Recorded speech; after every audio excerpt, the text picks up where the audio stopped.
Okay, guys, I'm sorry, but I've got to get this. I want to get this done. I want to get this done so I can get the next one started. So much. Excuse me. Because from what I've seen in the comment section of the Trash Tier Waifus video for that volume, holy shit. I want to see what the fuck happens. Staying home at the castle. Tomorrow's Starbind ceremony with Aaron Fest and Aaron's Bach is going to be held at the border gate. Do not slacken your preparations, Riarda said. Now, the retainers who are accompanying Lady Rosemine will need to be up and about by the time first bell rings. But those who aren't may take it easier. That includes you, Feline. I nodded. We were in the retainers' room going over our plans at the end of the day. Audley and Lenore were going to be attending the ceremony since they were family of Count Lyasgang and could stay in his mansion, while I and a few others were remaining behind. Lady Rosemine was in the temple, which meant that there was no need for a night watch. Riarda locked the room once we had all stepped outside. I was awoken up the next morning by the bustle of moving retainers. Just as Riarda had instructed, those who would normally wake up a little before second bell were already moving around. I could not afford to be the only one getting up late. I picked up my apprentice scholar clothes and carried them to the dressing room. The dressing room was a shared space for lay nobles and men nobles who did not have any personal attendants in the castle. If one came to the room while everyone was getting ready for the day, there would usually be someone there to help one get dressed and such. In turn, one would aid others in getting dressed as well. If nobody was there, it was possible to pay for a servant with one's own funds. But now that I had left home, I didn't have the money to spare for something like that. Feline, over here, you can do me next. Of course, I replied. I had gotten quite good at dressing the castle attendants over the past season. I had spent here since Lady Rosemine gifted me a room in the northern building. After getting changed, I made my way to the room where attendants ate. Brunhilde had just finished her breakfast when I arrived and was preparing to leave in her high-beast riding clothes. Oh, Feline, she said upon noticing me, you could have slept a little longer. Hang on, how many pages is left? 54. Okay, hang on, let me just make sure. Okay, it's recording, okay. Just making sure. Brunhilde was an arch-noble, but she was very kind. She taught me the precise rules of the nobility and assisted me in more ways than I could count, maintaining that any retainer needed to know at least so much to avoid shaming their lady. I want to do what I can to help, I explained. I wish to see you all off as well. Court chefs made food for the attendants living in the castle, and while there was less variety than what the Archducal family received, the flavor was still quite good. Castle servants handled the serving.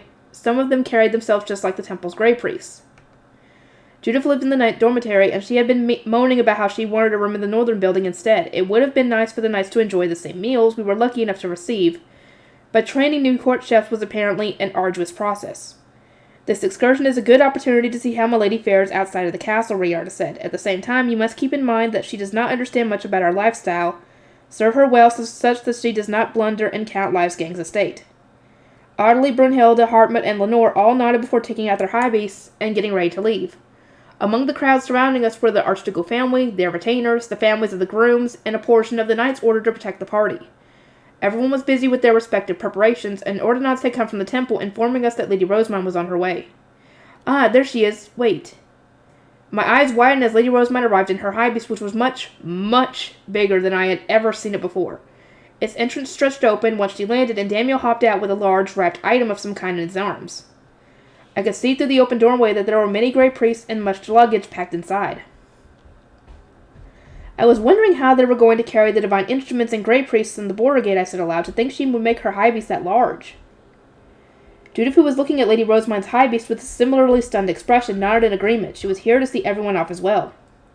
All right, Sylvester said, time for us to go. May you return safely, Florencia replied. As the throng of mounted high beasts took flight, Daniel alone returned to the castle, where he was going to be staying with the others and me. Welcome back to the castle, Daniel, I said. It seems you will finally be able to relax today. Same to you, Feline. We won't need to go to the temple for a while, he replied. I had been going to the temple every day, aside from when I had meetings or lectures that I needed to attend as an apprentice scholar. There was Hörspiel practice, assessing the high priest, transcribing books, observing the orphanage and workshop, building, holding meetings with lower city merchants. I was much busier in the temple than in the castle, and I could feel my scholarly skills developing with each passing day. No other first year of the Royal Academy was entrusted with this much work in the castle. Not to mention, Daniel is there too, so... Does she like Daniel? Oh, that would be so cute if those two ended up get together. That would be great for Daniel. Especially if she's able to get her mana up enough. They're both lay nobles, which would be great. They wouldn't have to worry about the whole marrying up or marrying down thing. And he would be able to keep her safe. That would be great. And he wouldn't have to quit being Rosemine's, guard knight. That would be cute. I feel a bit uneasy in the castle since there is so little to do, I said. Fear not, I have a book from Dunkelfelder for you. Seems that Lady Rosamine wants you to keep transcribing it, Daniel replied.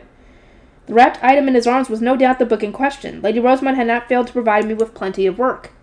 Will you be returning to work in the temple as soon as Lady Rosamine returns, I asked. I would very much like to go as well. Nah, Lady Rosamine will probably end up bedridden once she gets back, so there's not much point in you going to the temple until she's better. Ah, I forgot to account for Lady Rosamine's poor health. Despite her having dissolved a bunch of that mana, she still seems to be bedridden a whole heck of a lot less than before, but she's still doing it. But I guess, that makes sense to get rid of it all. If she were bedridden, she would need knights to protect her, but no apprentice scholars at her side. In fact, it was likely that our presence would only cause more problems. Seeing us hard at work would almost certainly drive Lady Rosamine to start overexerting herself. It probably would. I slumped over sadly, which made Daniel shrug. I'll send you an ordonnance when Lady Rosamine recovers, he said with a wry grin. You'll just have to wait in the castle until then. Understood, I replied. Promise me you won't forget, though. You sure are serious about promises, huh? Daniel chuckled. After giving me his word, he passed the valuable wrapped book to Riarda, and Lazletta took out his high beast and then headed to the night dormitory. I got him to promise to send me an ordonnance. I can't wait.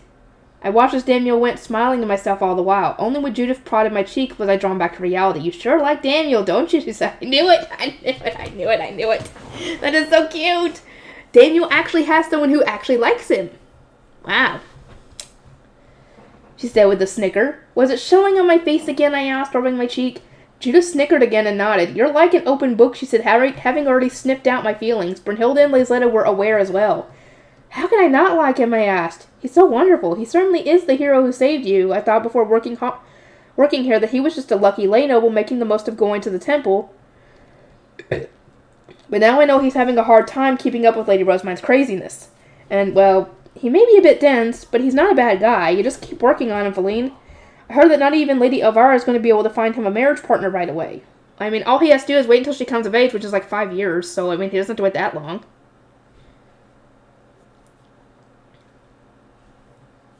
Judith went on to tell me about a conversation she had overheard between Daniel and Lady Rosamine.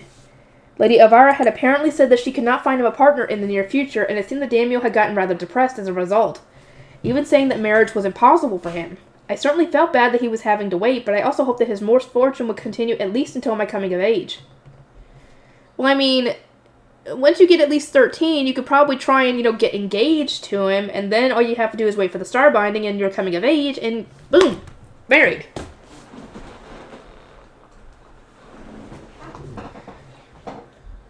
If you ask Lady Rosamine for her help, Feline, I'm sure you'll have Dragana, the goddess of time's divine protection, on your side. I would never do something so shameless, I replied. Daniel would only be disappointed. I just need to be close to my coming of age. I might have some hope then. Judith was cackling to herself while trying to taunt me into confessing. I shot her a glare, then turned and started for Lady Rosamine's chambers. Lady Rosamine spent most of her time in the temple anyway, so her absence wouldn't have too much of an impact on my usual duties. Lady Rosamine's attendants would usually sort through the letters she received requesting meetings and such in the morning after breakfast, but all the happenings today meant it had needed to be rescheduled. Riarda, do you not think the number of requests from the former Veronica faction has increased dramatically, Lazletta asked. There was a while when they were sending far fewer. Something must have happened, Riarda replied. I shall see what I can learn. I listened to their conversation while transcribing the book from Dunkelfelder. Progress was slow since they used a lot of old words and complicated terms of phrase. It was ridiculous that Lady Rosamine could read this so smoothly. By the time Riarda and Lazletta had finished sorting through the letters, Daniel had returned from the night dormitory. I shall now guard the door, she announced. Ah, Daniel, Riarda said. I must go to an associate's to discuss some matters. You may contact me by ordonnance if anything happens, since I'll be staying in the castle nearby. Furthermore, Feline has an apprentice scholar lesson at Third Bell. There are many members of the former Veronica faction in the castle today, while most of the Florencia faction is absent, so please guard her. Just like that, Riarda had magnanimously assigned Daniel to me. My heart fluttered when he agreed to her request. Ooh, I hope that those two do end up getting together. That would be so cute!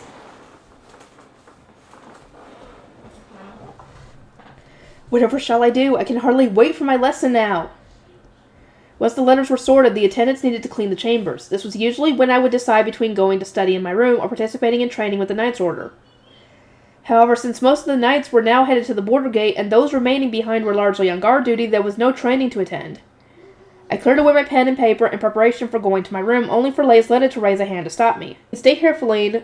We are going to clean after today's embroidering instead. There are always the occasional strands of thread that end up here and there, so I'm sure you can imagine." While Riardo was off gathering intelligence, Laisletta began preparing to embroider Schwartz and Weiss's outfits. Her embroidering truly was something to behold, and her stitches were ever so precise. Angelica's appearance certainly bellied her true personality, but Laisletta was quite surprising as well. She was quite reserved and calm during work, but she became lively and talkative the very instant she was off duty. I still remembered the first time I had seen her switch modes. It had been so seamless and dramatic that I thought she had turned into someone else entirely. Because, Angelica doesn't change like that. "Judith, why don't you join us?" Laisletta asked invitingly. "Daniel can handle the door. You want to embroider a cape one day, don't you?" Judith's eyes flitted from Laisletta to Daniel. She wanted to carry out her duty as a guard properly, but it was clear on her face that she also wanted to learn embroidery. "We probably won't have any visitors today," Daniel added. "Why not practice some embroidery so that you can give a better gift to your future husband?" "No way," Judith eventually replied. "I'm aiming to be like Angelica. I'll practice for my own sake, not because I want to please a man." She had started speaking very openly around Daniel to the extent that such casual exchanges were nothing rare. It was like they had grown close somehow, which did make me feel a little jealous. I always end up acting so reserved around Daniel. Maybe it's because I'm not a men noble like Judith and don't have status over him. She doesn't have any romantic feelings for him, I know. But he's such a wonderful man that she might fall for him at any moment. How could she not? Oh, dear Lord. It's so freaking obvious. Daniel is so dense. I bet even Rosemine could pick up on this.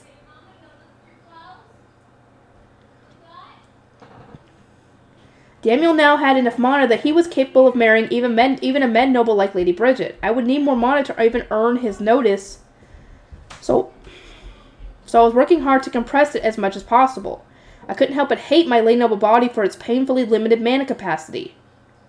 At third bell, I cleared away my transcribing utensils and prepared to leave for my lesson, intended to teach apprentice scholars who had finished their first year in the Royal Academy the basics of castle work.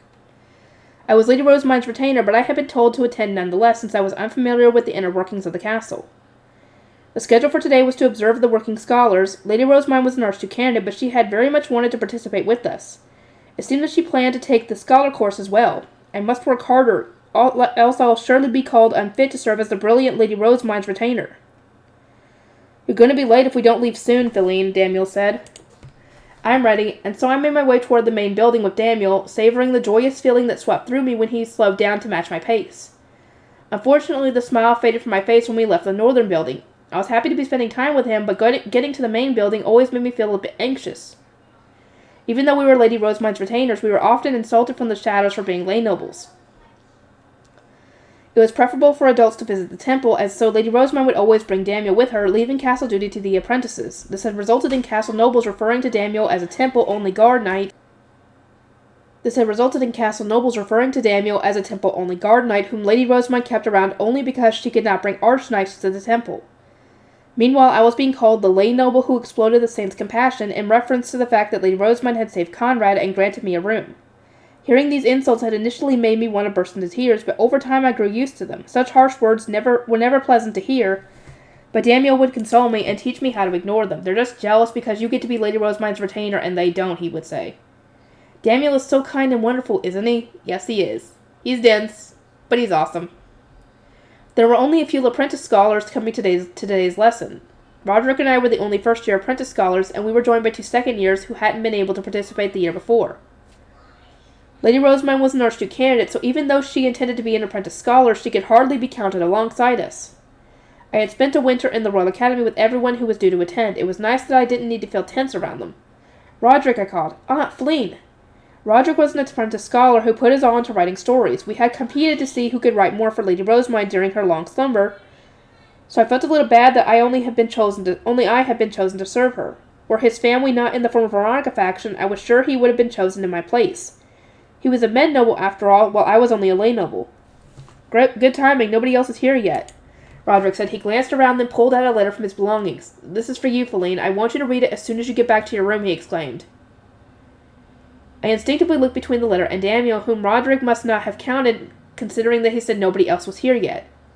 Roderick was so relieved about having delivered the letter that he muttered, "I did it," to himself several times over, but I wanted to cradle my head and scream. If you're gonna do something like this, don't do it in front of Daniel of all people. I don't think this is a...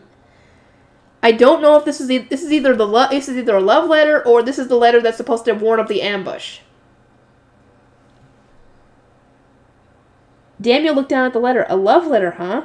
Roderick's a med noble, so you shouldn't miss this chance to raise your status, he murmured, and then let out a heavy sigh. I sighed as well, doing my best to hide the letter. I had no doubt reminded Daniel of his lost love for Bridget, and the lack of romantic approaches he was receiving. The second-year apprentices soon arrived, and a scholar by the name of began his lecture on the castle. I walked through the main building feeling depressed, but I did not forget to write down the contents of the lesson for Lady Rosemine. Daniel and I returned to the northern building, and once the lesson was over. Upon our return, Judith immediately shot me a look of concern. "You don't look so good, Feline," she said. "What has Daniel done?" "Hold on," Daniel exclaimed. "Why are you blaming me?" "I can't think of anybody else who might be responsible." Lisletta looked over at us as well. "Oh, has Feline done something to Daniel?" she asked. "Do not tell me that you both get the wrong idea," Daniel hurriedly interjected, shaking his head. "A first-year apprentice scholar named Roderick just gave her a love letter. That's probably the reason. I have nothing to do with it." "I knew it was because of you," Judith muttered. "Daniel, why did you not step in and stop him?" Lisletta chided. "Wait, why would I have stopped him?" Daniel asked. "I don't understand." "It's because you don't understand these things that you were struggling to find a girl of your own," Lisletta said with a smirk. "Oh, right in the heart." I turned away from the chattering trio and returned to my room, where I promptly opened Roderick's letter. It'd best to turn him down quickly. Wait, what? I knew it! I knew it! The blood drained from my face the moment I read the contents. It was no love letter. Roderick had given me this to inform me of a planned ambush. One sheet of paper was written in a hand that I didn't recognize and described a plan to attack the temple priest set ahead by carriage to prepare for the Starbind ceremony. The writer had only overheard the plans for the ambush, so they had no actual evidence. All they knew was that the person their father served had wished for it. Even so, the writer advised that precautions be taken. The other sheet was in Roderick's handwriting and explained how this message had come into his possession. Viscount Gerlach's son, Matthias, had apparently learned of the planned ambush and sent several requests to meet with Lady Rosemine, but his status as a member of the former Veronica faction had resulted in each one being rejected. He had spoken with others, trying to determine who could get closest to Lady Rosemine, and concluded that his best option was to send a letter through Roderick, who would meet with me during our apprentice scholar lessons. It seemed they had made good on their promise to the Royal Academy to serve Lady Rosemine, even as members of the former Veronica faction. I gripped the letter and ran back into Lady Rosemine's chambers without the slightest hesitation. "Daniel, Judith," I cried, holding out the papers. "Please protect Lady Rosemine." Everyone's expression changed the instant they saw what was written. Daniel immediately sent an ordinance to Riarda, stating that there was an ambush planned, and that she needed to set up a meeting with Lord Bonifacius post-haste. He then sent an ordinance directly to Lord Bonifacius, breaking decorum due to the urgency of the situation. Lord Bonifacius sent a response before Riarda did. "Come now." It was brief, but the message was clear. Daniel entrusted the chambers to Judith and sprinted out of the room with Roderick's letter before the ordinance could even repeat once. I prayed that he makes it in time. Lady Rosemine. Together with Judith and Lisletta, I prayed that Lady Rosemine would not be put in harm's way once again. We were unable to do much else, and so we had our lunch. It was the same delicious food as usual, but my mind was so far away that it tasted almost like nothing at all. Riarda and Daniel eventually returned, both looking notably relieved. "Is Lady Rosemine safe?" those of us who had remained behind exclaimed in unison. "Yeah," Daniel replied. "Sounds like they managed to block the ambush." Lord Bonifacius had used a magic tool for contacting Gibbs to inform Count Liesgang of the planned ambush. The message had come just as they were finishing lunch, meaning Lady Rosemine had not yet departed. Based on the fact that Matthias had sent the letter, those in charge had deduced the most likely place for the ambushers to be sent and sent knights to guard them. This also made it clear to the would-be attackers that their plans had been discovered, and as a result, it seemed that Lady Rosemine's group had managed to reach the border gate safely. "Lord Bonifacius is proud of the coordination that took place here today," Riarda said, her eyes crinkled in a smile. "The bonds Lady Rosemine has formed at the Royal Academy by breaking down faction walls are proving their value. Soon the day may come when the unified power of children moves even us adults." I smiled in turn, pleased that Lady Rosemine was safe. My celebrations were short-lived, however, as Daniel stretched and shot me a grin. "Still," he said, "too bad for you." You didn't get the love letter you hoped for, huh?" "No, but not from him. She wanted one from you." His words struck me with such force that my vision spun. Lady Rosemine's safety had been all that occupied my thoughts, but Daniel seemed to think I had been fretting about a love letter.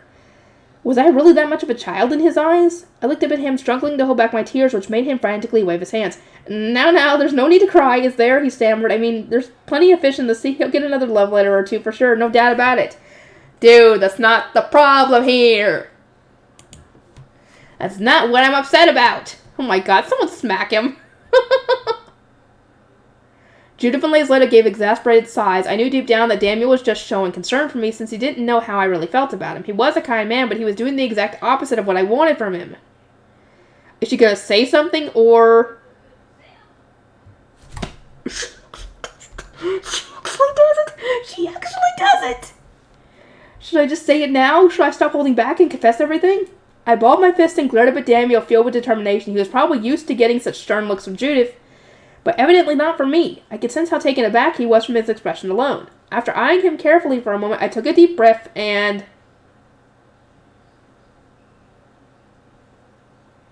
Daniel, I hope you don't get a girlfriend or get married before I come of age. I mean, she did say it.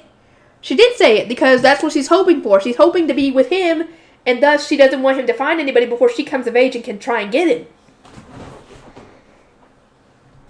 Hold on a moment, Daniel sputtered. That's just cruel, Feline. I'm dying here. It's only a wish. It can't be cruel. Yes, it can. Oh my god. Daniel, you are dense. Did you not understand what she said here? She likes you. Thus, she doesn't want anybody to steal you away before she comes of age. Duh. Dear Lord. Even nobles don't understand their euphemisms from time to time. Or their freaking... Ugh. Judith and Laysletta began cackling at how genuinely offended Daniel looked. I laughed alongside them, half relieved and half upset that he hadn't understood me at all. I wonder whether I should escalate things and go ask Lady Elvira for her help. Yes, go tell her. She'll help you. Reaching a crossroads. The time at which guard knights of the Archducal family were able to return home depended on the day. Sometimes they wouldn't finish work until 6 bell, while those on night watch wouldn't finish until the following morning. Oh, this is Aurelia's point of view. Okay. In most cases, my husband, Lord Lamprecht, would return before 7th bell after I had eaten dinner and bathed. Lady Aurelia, Lord Lamprecht has returned. Oh no. Don't tell me if we're going to get any kind of... stuff. The announcement came from Riadina, the attendant who had accompanied me to Ehrenfest. I would go without my veil when she and I were the only two in my room, usually when I was lounging around after my bath, but I always put it back on when there was even the slightest chance of someone else seeing me. Girl, Lamprecht knows you. He knows how you are. You don't have to hide your face from him. It truly is a shame that you hide your perfect golden blonde hair, she continued. Your dark green eyes, too. A little sharp and raised, though they may be. I would not wear this veil so obstinately were I not married into a Lias-Gang family, I replied. It would be unthinkable for me to remove it when Lady Elvira is already far from welcoming of me.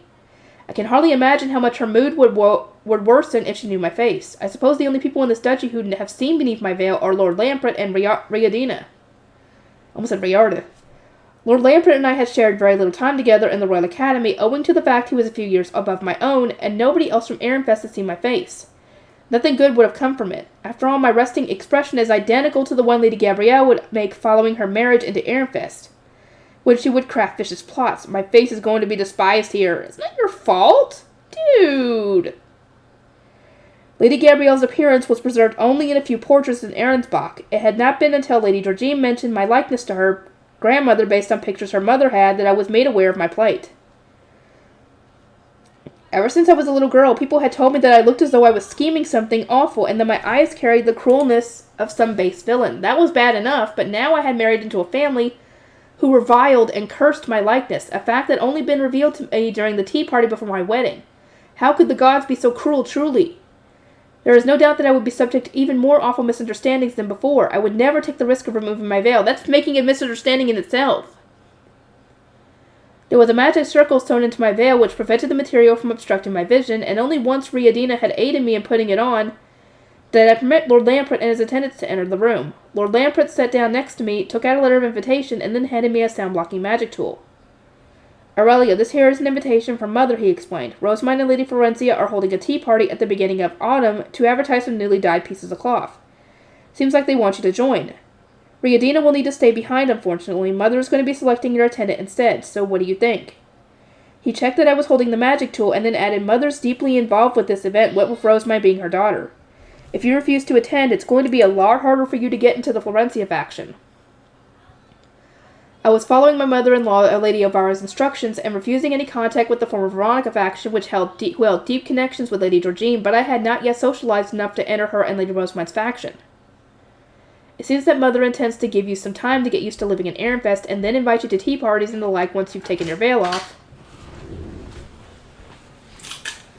Are they taking their bath? At least Wyatt's getting clean. But I could never, I interrupted, reaching to secure the fabric that covered my face. Lord Lamprey smiled. I won't force you to remove it. Mother wants you in the faction no matter what, but if you don't think you can handle this, I don't mind if you decide not to participate. But my relationship with Lady Elvira would, I began, but my words failed me. It was a suggestion that felt as though it would destroy not only my relationship with Lady Elvira as her daughter-in-law, but Lamprett's relationship with her as her son. Well, at the very least, I'm prepared to leave home, Lord Lamprey said. You don't need to force yourself if you think you won't be able to handle entering Mother's faction. I'd rather hear your decision sooner rather than later, though. Find a new home for us. He spoke with a joking smile, but his light blue eyes were completely serious. He seemed genuinely prepared to leave his home. Lord Lamprey, I mean it. Now that Lord Wolfried is engaged, he's in place to be the next Archduke, and with you being wed into the duchy, the nobles of the former Veronica faction are rising up. You saw how many letters of invitation you're getting, right? Even if we end up running from home, the former Veronica faction will welcome us with open arms. Oh, no. I'm not going to force you to live locked up like this, with your face hidden forever. But is Lady Elvira not on guard against the former Veronica faction because of all the dangerous people it contains, I asked. There are those who attack Lady Rosamund and the other Archduke candidates. Before my marriage into Ehrenfest, Lady Georgine and my father had made it sound as though the duchy resented Ehrensbach solely because of a wrong committed several generations ago. Lady Elvira had explained that there was much more to it than that, however, so I was hesitant to approach the former Veronica faction. Now that Lord Wolfried is guaranteed to be the next Archduke, the Archducal family will probably start trying to absorb the former Veronica faction again, Lord Lamprey said. Lord Wolfried would lead the former Veronica faction while Lady Rosamund leads the Liesgang faction, and when they are married, the two factions will fuse together. I kinda hope he's right. His eyes sparkled as he spoke of the future, but I remained skeptical. Perhaps it was due to me being fundamentally pessimistic or my own marriage situation having changed so many times. But I could not imagine the future Lord Lamprey envisioned actually coming to pass. The future was always unexpected. If you're finding life hard right now, or you'd rather socialize with the former Veronica faction than with Rosamund and my mother, tell me. We can pick either faction right now. I don't want to disrespect my first wife like Father did, Lord Lamprey said, eyeing me closely. His feelings were no doubt honest. He had always been a bit clumsy with personal matters, ever since the first time we met, but he was not one to lie or attempt to deceive others. I am not opposed to remaining here. I was exposed to such malice in Ehrensbach that I am quite used to staying within the confines of my home. However, Lord Lamprey, if you are so strong in your faith, why did you agree with Lady Elvira's request for us to move here and avoid contact with the former Veronica faction? Mother's faction is in power right now. Rosamund's churning out one trend after another, and everyone in the Royal Academy knows it. I thought you'd find it easier living here if you joined her faction too, and if you can adjust to things here, I think that's for the best. But there are some things that just can't be forced. We have a choice, so I think it's best for you to make your own decision. I had spent my entire life following orders from Lady Georgine and my father, seldom making any decisions of my own, but now, whether I liked it or not, I was faced with an exceedingly important crossroads. I quaked as I realized that I would need to make a choice.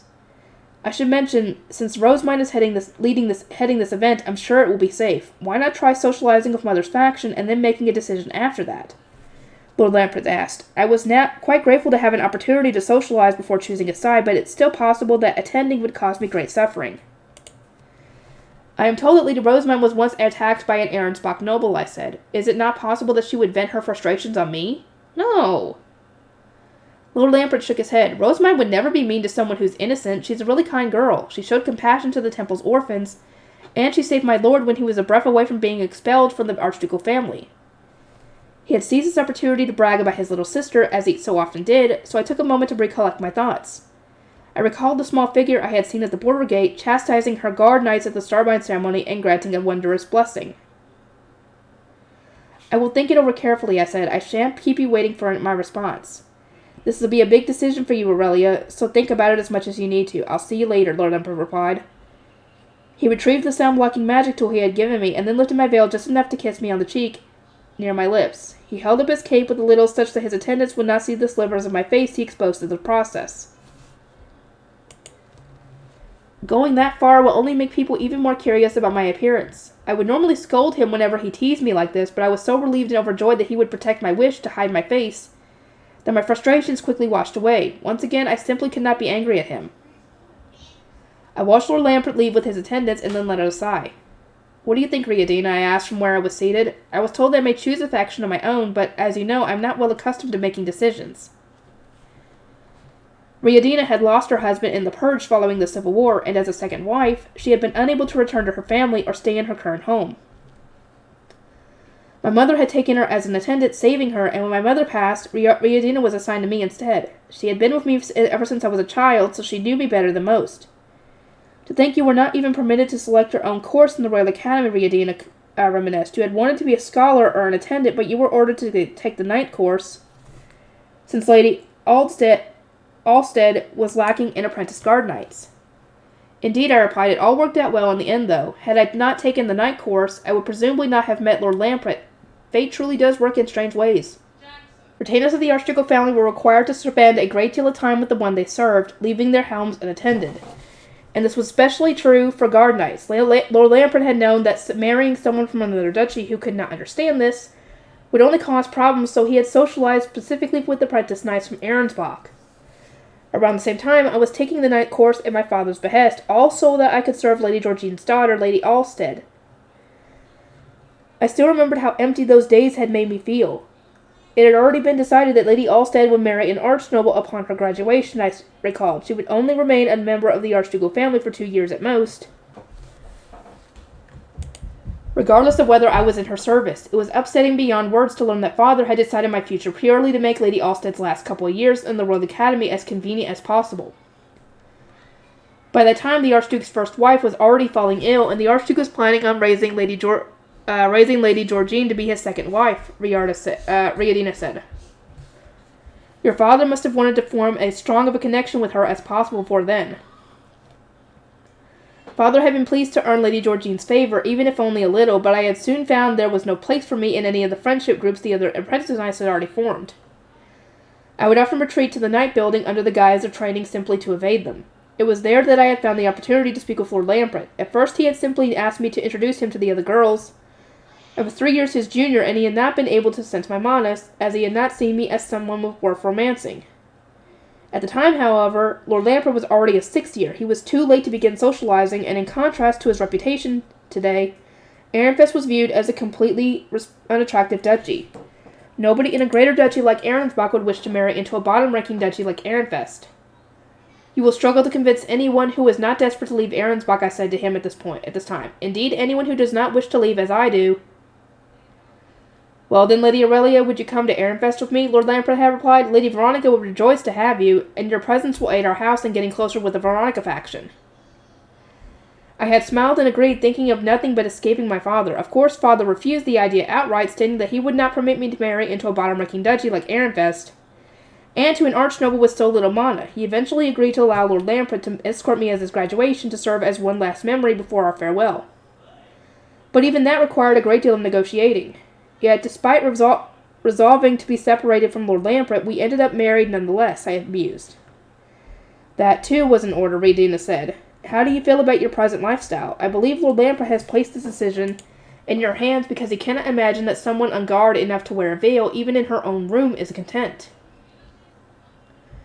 I pondered the question. I had always thought that I would rather stay inside forever than be exposed to the malice of the outside world, so the fact that I could not leave my home did not bother me in the slightest. What did bother me, however, was being kept under surveillance at all times by Lady Avara's servants. They were watching to ensure that nobles of the former Veronica faction could not contact me, but it was painfully exhausting. In a sense, it was like having hostile enemies all around. There is one thing I would change, I said with a sigh. I wish for Lady Elvira to accept that I will not be removing my veil. That is all. There are still portraits of Lady Gabriel here, I am told, and the wizened old men of the Lasgan consider her visage ever one to be reviled. I could not live in peace as the object of their scorn, so I intend to keep my face obscured.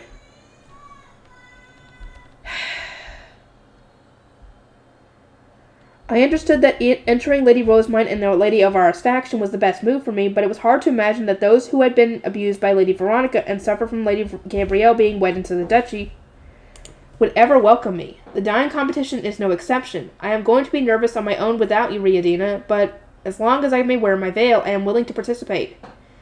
For the sake of bettering my own future. Then please inform Lord Lambert, Riadina said. If you state your wish honestly, he will certainly move to accommodate it. So, how was the dying event? Lord Lambert asked upon my return, his eyes tinged with concern. He had requested the afternoon off work to check up on me, and I had returned to my room while giggling about the events of the day, much to Riadina's surprise. Lady Rosamund is just one surprise after another, I said. I was struck with the urge to leave when I was asked to remove my veil, but when I expressed my resistance, Lady Rosamund suggested that I simply procure a new veil dyed using Ehrenfest's new method to prove my desire to assimilate into the duchy. Laura even said that under these new circumstances she would permit me to continue covering my face.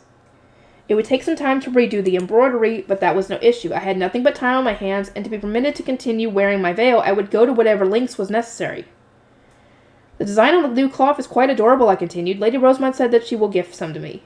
Quite adorable? Lord Lambert repeated. Yes, I am very fond of adorable designs. It was not one I would have picked on my own, so I would have stood out in unflattering contrast to the cruelness in my eyes, but being able to hide my face means this matters not.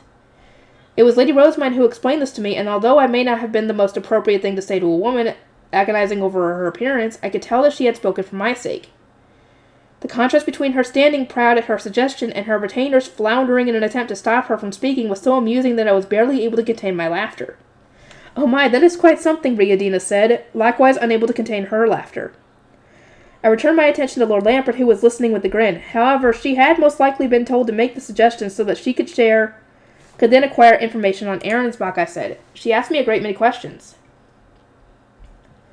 His expression hardened in an instant. Questions like... He prompted me, leaning forward defensively. She wanted to know about any famous knight stories in Arensbach, and she asked me how many books there are in the bookroom of Arensbach's castle, I explained, struggling to keep a straight face. Huh? How many books? Lambert, you should know by now this is what she would do. Yes, she focused entirely on books, as though she were concerned with nothing else. Lady Florencia and Lady Elvira did their best to dress things up and return to more normal topics of conversation, but nobody could stop Lady Rosamund. I was so swept up in her enthusiasm that I even told the story of a sea-fae beast being slain. This manner of story is quite rare in Ehrenfest, it seems, as all those at the tea party, not just Lady Rosamund, listened with rapt attention. It was an exceedingly commonplace story told to me by my wet nurse, but Lady Rosamund had listened with sparkling eyes, and the air in the room had softened before I realized. The tea party had ended up inviting and peaceful, unlike any I had experienced in Arensbach. Oh, Riadina, that reminds me. Lady Rosamund has asked for the fish we brought with us. She wishes to try developing new recipes, I said. She desires the ingredients themselves, not the already cooked meals, Riadina asked, sounding troubled. I nodded. She said that my desire for Arensbach cooking is only natural, and that she intends to couple our ingredients with Ehrenfest seasoning to create a new dish. She was also very grateful, since this is something that has only been made possible by my presence. I had thought of throwing away the fish due to the mana expenditure, but it seems they are going to be of more value than expected. It had been quite startling to see Lady Rosamund lean forward with such interest and passionately rant about creating a new trend using Arensbach ingredients. Her enthusiasm had served to heal my emotional wounds from when the meals I prepared were spitefully replaced with raw ingredients, which was my reason for having them in the first place. Lady Rosamund found the good in so many things that I could not, I continued. She embraced them with a smile, and it's thanks to her that I realized my mistake in thinking that Lady Elvira was not welcoming me. On the carriage journey home after the event, Lady Elvira had quietly said to me, I see that you are, in fact, not unwilling to embrace Ehrenfest. Her tone was no different from usual, and yet she sounded so much kinder that I ended up blinking in surprise. It seems that you were different from Lady Gabrielle, who looked down upon Ehrenfest and made no attempt to naturalize. Today's tea party has proven as such, much to my relief. Only then had I realized how my obstinate refusal to remove my veil had appeared to others. To Lady Elvira I had seemed exactly like Lady Georgine, Gabrielle, who had refused to adapt to Ehrenfest. It was exactly the opposite of what I wanted. After hurriedly rejecting the idea, I explained that I was almost identical in appearance to Lady Gabrielle and that I wished to continue wearing my veil to avoid the disdain of the Liasgang old men. Lampert said the same a few days ago, but I simply could not believe that you resemble her enough to warrant taking such drastic measures, Lady Elvira had said. May I see your face, even just for a moment? I have seen portraits of Lady Gabrielle, so I can tell you how the elderly will respond. Now reassured that I meant no harm, Lady Elvira had insisted on seeing my face. I had obliged her. And then, Lord Lampert asked, what did Mother say?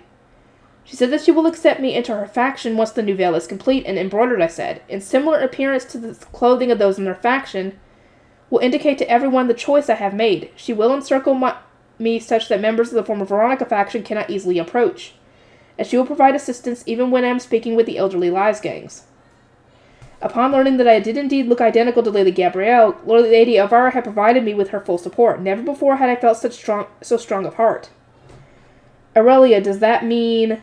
Yes, I have decided to join Lady Rosemine and Lady Elvira's faction, to live as a woman of Ehrenfest, not as a noble of Ehrensbach with the former Veronica faction.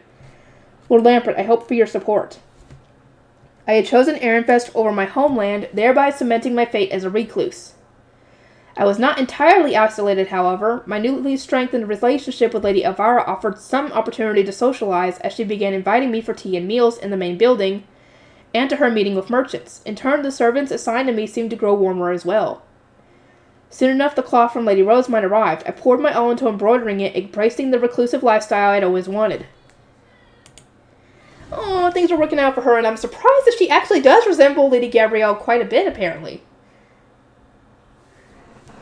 The road to exclusive business. The incredible news came near the start of summer. It was hotter inside the dyeing workshops than outside, and the air was thick with the scent of fermenting plants. Crates packed with fresh white cloth from the weaving workshops were brought in and lined up according to their quality. Beside them, dyes that would sometimes bubble and pop were being stirred gently. Come here, everyone, big news. Dilla had been busy unpacking one of the crates when the foreman rushed into the workshop and started gesturing everybody over. What's the big idea, she asked, tossing the piece of white cloth in her hands at Biek with a grimace. Effa, do you know what he's on about? Ooh, Effa's story! 27 pages left. He had to see the dyeing guild this morning. Maybe something happened there, I replied as I set down my own piece of cloth and made my way over to the foreman. He was so excited that he began to explain before we were even all gathered around him. Lady Rosemine, the Archduke's adopted daughter, apparently taught the guild a new dyeing method, the foreman said, speaking so eagerly that his voice was almost a shout. She wants to revive an old forgotten technique, then she's going to hold an event to decide which dyer gets her exclusive business. She wants a sample of cloth using the new method from every dyeing workshop, then she's going to pick her favorite, and whoever makes the one she picks is going to get a new title. Seriously, came a voice, a fancy title like that would make getting a Baruch certification easy. Just doing business with the Archducal family is enough to branch off and start your own workshop. Definitely. Excitement swelled all throughout the workshop as the details of the event were explained. Dilla, however, shook her head in frustration. Sure, that's good news for anyone who wants to be a foreman, she said, but it doesn't mean much to us. We don't want to learn new dyeing methods just because some fancy noble thought them up. I mean, what'll we do about the work we have now? Ain't that right, Effa? Nope. She was seeking my agreement, but her words passed through one ear and out the other. I wasn't interested in the Baruch certification, but the thought of being Lady Rosemine's exclusive dyer was exciting beyond words. Winning this would mean I get to see mine too, right? These days I had to rely on Lutz, Thule, and Gunter to tell me how mine was doing. I was jealous that their jobs allowed them to meet with and speak to her. I wanted to see her myself. I wanted to hear her voice, not to mention here in the lower city it was a mother's job to make clothes for her family. If she was wearing something I had dyed, I could rest assured that I was doing my job as her mother, even just a little bit more. I want this job. I need it. But do I have what it takes to use this completely new dyeing technique and make cloth that suits mine better than anyone else? The foreman continued as I fell into thought. The thing is, not everyone here can turn in cloth, he said. Only the best of each workshop will get seen by the Archducal family. This is the perfect chance to boost the highest... whatever. Workshop's name so everyone put their backs into it. In other words, I would need to pass the workshop's own selection process just to get my cloth into the castle. I looked around me at all the men desperate to get their Baruch certifications and establish their own workshops. Jorg was even asking others to let him win. He was an amazing dyer. He had always striven for independence over a Laharo contract, and he had spent such a long time honing his skills. I knew that, but I wasn't about to let him beat me. This is a new dyeing method. I should have a chance to win. I pumped myself up and spun on my heel, turning away from everyone asking about the new dyeing methods. The foreman explained that the dyeing guild would soon be receiving all the necessary documents. I had been in the middle of working with undyed white cloth before we were all interrupted, so I started sifting through it all, looking for pieces of a high enough quality that would for a member of the Archducal family. Leaving the noisy men alone and getting back to work, huh? Dilla said as she returned to emptying the crates. That's the spirit. I found a piece of cloth that looked perfect and hugged it to my chest. No, actually, I just thought that with the whole workshop competing for this, I should make sure that I get the best cloth. We don't have much here that would suit a member of the Archducal family, and the weaving workshops might not be able to complete any new orders in time, right? You're going to compete? I want that title. Now, if you'll excuse me, I turned to the foreman. I'm going to be participating with this cloth here. Also, I just remembered an important errand I need to run, so I'm turning in for the day. Time off was generally dealt with on a first-come, first-served basis. The men snapped back to reality at my announcement and then swarmed the crates of white cloth, fighting over scraps. Meanwhile, I hurried out of the workshop, the cloth I had chosen still pressed to my chest. I had succeeded in getting cloth for the competition, but I couldn't waste something so expensive on a first attempt. I needed to learn and practice the new method. I got home, carefully stashed away my high-quality cloth, then rushed to a cloth store to buy some much cheaper material. It's a good thing I bought this when I did. They're going to be out of stock in no time. My next step was the dyeing guild, but my time spent there was brief. I didn't have the documents for the new dyeing method yet, so I decided to look through dyes in the meantime. Hey, Effa, can you give me the cloth you took yesterday? Jorg asked as soon as I arrived at work the next morning. Heck no! Jorg was a man in his late 30s who desperately wanted to start his own workshop. He was particularly envious of Ingo, an especially young member of the Gutenbergs, who had used his title to bring huge success to his carpentry workshop. Jorg always grumbled that he could achieve just as much if dyeing craftspeople could receive titles too. You know I'm aiming for the Baruch certification, right? I really need this title and job to get it. He continued speaking with the utmost seriousness. He had a lot of supporters in the workshop thanks to his sincerity. Dilla looked between Jorg and me with concerned eyes. Effa, you don't care about the certification, do you? She asked. You don't need it like Jorg does. Just let him have this, okay? Hell no! I couldn't blame her for siding with him. From an outside perspective, my decision to participate had come completely out of nowhere. I wasn't about to back down, though. Really, I wanted him to let me win. Sorry, but I might not want the Baruch certification, but I need that title. Jorg can get his certification whenever, as long as he proves himself, but this is my only chance to get the Archducal family's exclusive business. He should be the one letting me win instead. Dilla backed in surprise. She hadn't expected me to argue back. Jorg was just as taken aback, and his face was scrunched up in displeasure. Huh? But what for? Jorg asked. You got a husband, so it's not like you need a title to support your family. If you think I'm going to let you win just because of that, you've got another thing coming. None of us here are working for fun, you know. We've got lives to live and families to provide for. Not to mention my husband is a soldier. Something can happen to him at any time. You're not the only one who wants to win for their family, Jorg. I was almost never given the chance to meet with Lady Rosemine, so I refused to believe I was wrong to strive for the one opportunity within my reach. I was going to do everything in my power to make it happen. Do you think you can beat me? Jorg asked. I definitely won't give up without a fight. Besides, I know more about what will suit Lady Rosemine than you do. I might not know the details of the competition since the documents aren't here yet, but if this is a new dyeing method, I think I have a chance. Why, you... Jorg's face began to twist in anger, but Dilla stepped between us. Okay, that's enough of that, she said. I was willing to back you up, Jorg, but that was before I realized that Effa is this determined. She said her piece, and she's not going to let you win, so quit needling her and get to work. The sooner you pick a cloth, the better. Thank you. The onlooking dyers grinned as Dilla started waving Jorg away. Yeah, exactly, one said. Jorg missed his chance because he was so busy droning on about how he was going to win. It's his own fault, really. He wants to start his own workshop, right? Another added, surely he's got connections with some weaving workshops.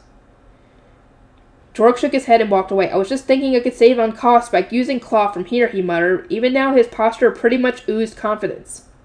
He had worked so hard and for so long he wouldn't be easy to beat. I needed to stay sharp. My only advantages are my knowledge and my love. I don't know how the new dyeing method works, so I decided to focus on selecting red dyes that would suit mine for the time being. I needed something that would complement her hair, skin, and eyes. Meanwhile, Jorg stuck some old wooden boards and some thread onto a nearby stand and started to attach some cheap white cloth, ready to practice. I hadn't seen anybody prepared to dye cloth like that before, and it was then that I realized he was using the new method. How do you know the new method already, Jorg? I asked. Not even the guild received the documents yet. Nah, this isn't the new one, it's the old one. There were 2, remember? My old man's over 60, you see. He's been wafting around with one foot in the grave, but he sprang back to life the moment I mentioned the revival of some old techniques. He told me all about it, even pulled out his own tools. Can't say whether they'll still work, though. This is... Yes! That is the new method! Jorg's father had worked hard in an attempt to secure a Baruch certification, but when some high-status noblewomen from a neighboring duchy had married into Ehrenfest, all the techniques he had mastered were rendered useless almost overnight. He was forced to start again from scratch, now focusing on a single-color dyeing method, but he simply couldn't keep up with the new apprentices. In the end, far from getting his Baruch certification, he had been forced to renew his Lahange contract time and time again. It was an unfortunate cycle that had snuffed out his hopes and dreams. Whoa, whoa, whoa, using techniques from your dad is a pretty cheap move, Barno complained with a grimace. He was likewise looking to win the title. What's wrong with me using the tools I can get my hands on, Jorg replied. I need a Baruch certification, so I'm going to do whatever I can to get one. I will win this.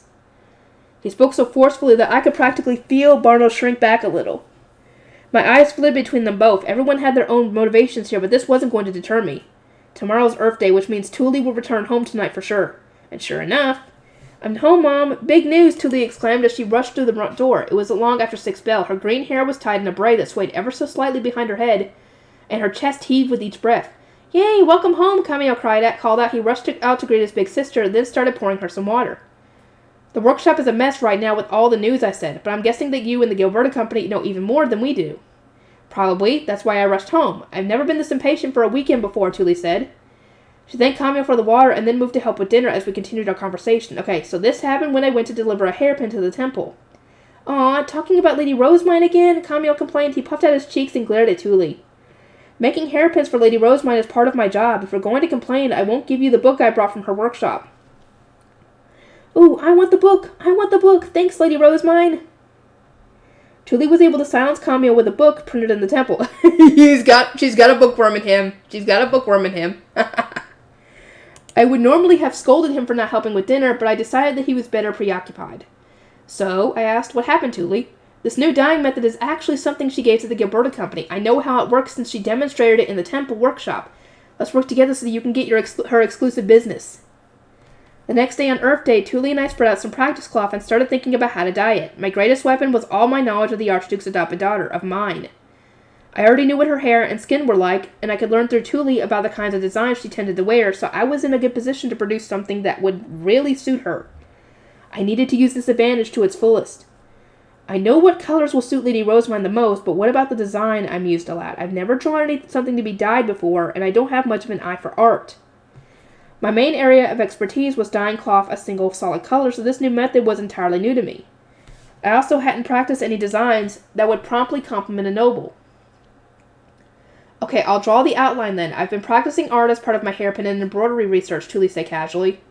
I widened my eyes at how much she had grown. At what point had she learned so many skills? She had always been a hard and dedicated worker, though, so it wasn't too much of a surprise. It had probably only seemed so strange because I wasn't seeing her anywhere near as often, what with her moving to live at the Gilberta Company and at Zalaharo. My daughter was growing even more than I had imagined, and now she shone like the sun to me. I see, you've learned to draw. I'll leave that part to you then, Thule. I think Lady Rosemine will want a design like last year's for the coming winter, Thule said. She went on to tell me about the outfits that mine was wearing now, including one that Thule had based on the baptism clothes I altered so long ago. Noble fashion is really complicated. I studied a lot and put my all into the design, but even then, only a small part of what I gave them was actually used. There were a lot of really important things that I apparently hadn't included, and the final design ended up pretty different as a result. We had thought the altered clothing looked appropriate for a rich girl, but as it turned out, it wasn't even close to what actual nobles wore. But still, they used some of your design, didn't they, I asked? You just need to adapt a little more in preparation for next time. She told you what they changed, right? More or less. I messed up so much, though, I can't help but be a little mad at myself, Thule grumbled. She was looking vexed, so I reached out and stroked her hair. As far as I was concerned, she was working harder than anyone could reasonably expect. It's thanks to your hard work that I'm able to know what kinds of clothes Lady Rosemine wears, I said. That's massively helpful in itself. Now, what sorts of patterns would suit these designs? Has she settled on one for her winter hairpin? You can draw them now, can't you? Please, I'm all ears. Leave it to me, Tuli replied. She took out a pen and some paper with a proud smile, and the sounds of scratching soon filled the air as she began drawing a Rizzini. Lizini, whatever. I was thinking of going with Lizini's this time. They'll be perfect for this competition, won't they? And with how tiny Lady Rosemine is, a bunch of small, scattered flowers will look cuter on her than a few big ones. That would be cute, but shape alone won't be enough to identify the Lizinis. I also think a deeper red would suit Lady Rosemine best, I said, envisioning the flowers in my head. Tuli chuckled, and what I said that I was welcome to choose the colors. Lizinis were naturally red, but I thought a darker color would complement mine even more. Mom, Tuli, why do you talk about such boring things all the time? Hurry up and finish work already, Camille whined. Sorry, Camille, this is something I can only talk about with Tuli here, so... But you've been saying the same things over and over, he moaned. He had a point, too. We had been talking about the dyeing competition ever since the evening before when Tuli came home. I understood why he was so fed up, but we needed to sort all these details out now. I couldn't afford to wait for the next Earth Day. As I struggled to think of something to say, Gunter walked in and flicked Camille on the forehead. Your mother's trying to get exclusive business with Lady Rosemine, so don't get in her way. A real man supports his family when they're working hard. He said with a laugh. He then looked at me. Good luck, Effa. Camille, how about we go grab something to eat? What do you want? We can go with the food stands. I want a butchlet. One with loads of sausage inside. Come on, I'm gonna need more than just a butchlet. Gunter and Camille eagerly headed out, chattering about what to eat for lunch all the while. As the door shut behind them, Tuli looked at me with a smirk. So, Mom, did you get the hots for Dad just now? I suppose, I replied with a knowing smile. Just remember, Tuli, when you get married, make sure you do what I did. Pick someone who loves and supports your dreams. Jorg had successfully worked with his dad to revive an old technique, and I could see his dyeing getting better by the day. Still, I couldn't afford to lose. I spread out a piece of practice cloth, added some wax based on the Lizini illustration that Tuli had drawn, and then tried dyeing it in various ways. I ended up deciding on both the traditional red of a Lizini and a darker shade that would complement mine so well. I wonder whether I can make the cloth gradually change from one shade to the other. If possible, I wanted to change the shade by dyeing it several times, as mine had suggested. I hadn't seen a demonstration and was relying entirely on the explanation that Tuli had given me, however, so it wasn't going to be easy. Jorg grumbled, looking at my practice cloth. So that's why you said you'd be better at picking cloth for Lady Rosemine, huh? Your daughter makes her hairpins. You sure have an advantage here. Maybe, but there's nothing wrong with using every advantage one has, now is there? I mean, you're using your old man's stuff. This is well above anything my old man gave me, Jorg said. You had a huge advantage since before this contest even began. So? Barno nodded along and shouted that it certainly was unfair. Then more and more people started expressing their agreement. I mean, how good of a job you do doesn't even matter, does it? Jorg continued. You're just going to stick your name on whatever piece of cloth is yours, and they'll pick it. That's exactly the kind of thing a noble would do. I struggled to hide my frustrations. I couldn't deny that my extra knowledge put me in a better position than the other dyers, but to say I would win based on nothing more than mine recognizing my name was outrageous. If my name alone was enough, I wouldn't be working this hard, I shot back. That doesn't prove anything. You probably still need to make something half-decent on the chance she's... So the cheating's less obvious, Barno said. Jorg, Barno, that's enough. The foreman interjected. If all this cheating nonsense were true, Effa would have been picked from the start, and nobody else would have been given this new dyeing method. There wouldn't be any point in holding this big competition. Thank you. As much as I appreciated the assistance, everyone was still sure that I would win based on favoritism alone. My pride as a dyer wouldn't stand for that. The very thought that they believed I couldn't win on my own merits had me steaming with anger. I mean, mine would absolutely pick whatever piece of cloth had my name on it. There was no doubt about that, but that wasn't how I wanted to win. How about this? We label our pieces with numbers rather than names to keep things totally anonymous, I declared angrily. We'll even have people from the dyeing guild set everything up. That way the Gilberta Company merchants can't stealthily tell any of the nobles who made what. Will that stop all this whining, I said, placing my hands on my hips as though I were scolding some rebellious child. My tone was so forceful that Jorg and the others fearfully stepped back. What the... Do you really think you can win with a handicap like that? Jorg asked. Once we get the dyeing guild involved, there's no going back. You'll be stuck with these new rules no matter how much you cry about them. You're all going to be the ones crying. If you still can't win when my so-called advantage is gone, forget about the title. You'll never even get your Baruch certification, I said with a dismissive sniff.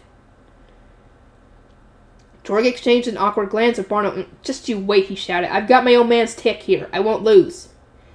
See, George, you're getting help from your family too, Dilla said with one eyebrow raised. Don't you have just as much of an advantage? Yeah, that's just as unfair, Barnell said with a disgruntled nod. Once again, the others voiced their agreement as well. It doesn't bother me, I said with a wave of my hand. Lady Rosemine wants to revive the old techniques too, right? There's nothing she'll want more than for people who know the otherwise forgotten methods to start bringing them back. Dilla stared at me in wide-eyed shock while Jorg looked equally as surprised. Effa, Dilla muttered, you... Really, it's fine, I said. I know my cloth is going to suit Lady Rosemine better than anyone else's. And so, through the foreman, we petitioned the Dying Guild to implement the new rules. Our terms were accepted by the Gilberta Company, and we craftspeople could work knowing that we were going to be judged fairly. I ignored the loud goings-on around me and focused entirely on dyeing the zinnies a pleasant red. They were known to symbolize familial affections, and I dyed them again and again, hoping that mine would sense my love. As the dark reds turned to warm crimson, the cloth ended up with flowers of varying shades. That's good. Soon enough, everyone laid out their finished cloths, and the Hoose's workshop selected Jorg's and my work to be sent to the castle. Jorg was praised for reviving his father's old techniques, while I was praised for adopting this new technique, and for my having the courage to say that my cloth would suit Lady Rosemine the best. In the end, my cloth made it to the final selection process for Lady Rosemine, and it was ultimately chosen for her new winter outfit. I did not receive the title, however, nor was I given her exclusive business. It seemed that she hadn't been able to choose one from the final 3 participants, so she had said that she would make her decision next season. The foreman, who was rejoicing at the thought of the Archducal family asking for our business, patted me on the back and said, I knew you could do it, Effa. It was nice to know he had believed in me, but I was more frustrated that I hadn't dyed my cloth with enough love for mine to recognize it was from me. They're ordering from us, sure, but I didn't get her exclusive business, I muttered. You're looking at this all wrong, Jorg said with a grin. He gave me an encouraging slap on the back. I didn't think you'd get any work without your name to rely on, but here we are. You weren't all talk after all. Your dyeing technique was clever, and your reds really were something else. You'll just need to try a little harder next time, yeah? Thanks, Jorg, and you got the Baruch certification you wanted so much, right? Congratulations, I replied, unable to keep my frustration from showing in my eyes. Jorg looked down at me and cackled with amusement. What's with that expression, he said. You don't look at all happy for me. I mean, the Archducal family selected neither of us for the title, but you got what you were looking for anyway. It's not fair, I said. He had gotten his certification for receiving business orders from an archnoble and for his contribution to the revival of an old technique. No helping that. We were aiming for different things. Shouldn't you just be glad that nobody else was chosen? You get a second chance to make your dream come true. We'll see if you get it before I manage to set up my own workshop. He was right. Things weren't over yet. I was getting a second chance. Yeah, I said. Next time for sure. I won't miss this opportunity again. The next competition was going to be for spring, which meant the cloth would need to be green. I clenched my fist and turned to the future, wondering how I would go about dyeing this one. The second battle had already begun.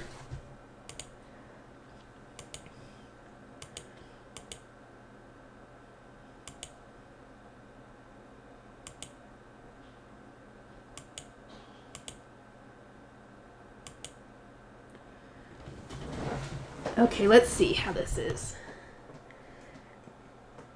Daniel had once again failed to find a cute girlfriend, but that doesn't really matter too much. What do you mean it doesn't matter too much? This is serious. Right. Sorry, my bad. Lady Rosemine. Lambert, how in the world did you meet Aurelia? Over what matters did you bond? Did you ever, by chance, take her hand? And ask her to embroider your cape. No! Who first revealed their feelings to the other? Elvira? Come on! Leave the poor man alone. Mother, you have gone off topic.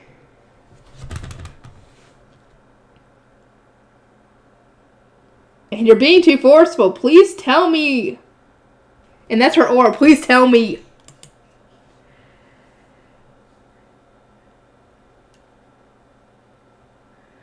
Aurelia, is the fish used for cooking red or white on the inside? White, I believe.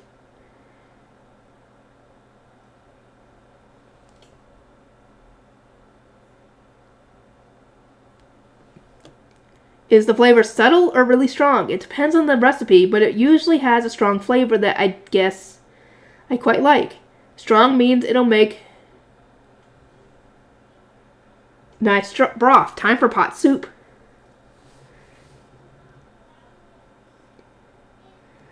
Are there any other ingredients you gather from the ocean? What flavoring did you like? I'm so curious. Lady Rosemine was quite the adorable girl. Seems more like she's obsessed with food. I can kind of see her face under the cloth a little bit. Yeah, like an outline of it. The moment someone attacks a library, they should be prepared to die. Oh, excuse me, I take that back. Has she realized that was not very saint-like? A curse would be so much better. One where the person has to read the books, 10 books a day. Otherwise, their entire body starts to itch like crazy, or everything they eat burns their mouth. You truly are a saint in name alone. I'm not a saint at all, remember? Oh, mine. Oh, she's silly. Anyway, I'll get to work on editing all this, and I'll see y'all in the next volume.